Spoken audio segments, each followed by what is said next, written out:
നാളത്തെ എപ്പിസോഡിൻ്റെ പ്രൊമോയ്ക്ക് വേണ്ടിയാണ് എല്ലാവരും കാത്തിരിക്കുന്നത്. നാളെ നടക്കാൻ പോകുന്നത് വീക്കെൻഡ് എപ്പിസോഡാണ്.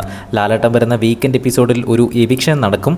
എവിക്ഷൻ മാത്രമല്ല, അനുമോളുടെ അടുത്ത് വളരെ സീരിയസ് ആയിട്ട് ലാലേട്ടൻ ചില കാര്യങ്ങൾ ചോദിക്കും. കഴിഞ്ഞ ദിവസം ലാലേട്ടനെയും ബിഗ് ബോസിനെയും ചലഞ്ച് ചെയ്യുന്നത് പോലെ ലാലേട്ടൻ എന്നെ പിടിച്ച് പുറത്താക്കിയാലും കുഴപ്പമില്ല, ഞാൻ ഇവരുടെ അമ്മൂമ്മയ്ക്ക് വിളിക്കും എന്ന് പറഞ്ഞത് ഓർക്കുന്നുണ്ടല്ലോ. അപ്പോൾ ആ ഒരു കാര്യം ലാലേട്ടൻ എന്തായാലും അനുമോളുടെ അടുത്ത് ചോദ്യം ചെയ്യുന്നതായിരിക്കാം.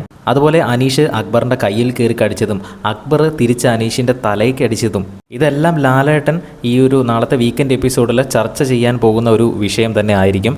ഏറ്റവും പ്രധാനമായിട്ട് എവിക്ഷൻ തന്നെ ആയിരിക്കും. ഇത്തവണ 6 പേരാണ് നോമിനേഷൻ ലിസ്റ്റിൽ വന്നിരിക്കുന്നത്. ഈ ഒരു 6 പേരിൽ ആര് പുറത്തു പോകണമെന്നാണ് നിങ്ങൾ ആഗ്രഹിക്കുന്നതെന്ന് താഴെ ഒന്ന് കമൻറ്റ് ചെയ്യുക. അൺഒഫീഷ്യൽ വോട്ടിംഗ് റിസൾട്ട് പ്രകാരം ഏറ്റവും പുറകിൽ നിൽക്കുന്നത് നെവിനും അക്ബറും ലക്ഷ്മിയും ആര്യനും തന്നെയാണ്. ഈ 4 പേരിൽ ഒരാളായിരിക്കാൻ പോകുന്നത്. നമുക്ക് നോക്കാം. എവിക്ഷൻ എപ്പിസോഡിൻ്റെ പ്രൊമോ അല്പസമയത്തിനകം തന്നെ വരുന്നതായിരിക്കും. അത് വരുമ്പോൾ തന്നെ നമ്മൾ അപ്ഡേറ്റ് ചെയ്യാം. അപ്പോൾ അത് കാണാത്തവരുണ്ടെങ്കിൽ ചാനലും സബ്സ്ക്രൈബ് ചെയ്യുക. അപ്ഡേറ്റുകൾ വരുന്നതായിരിക്കും. വീഡിയോ ഇഷ്ടപ്പെട്ടാൽ ഒന്ന് ലൈക്ക് ചെയ്യുക.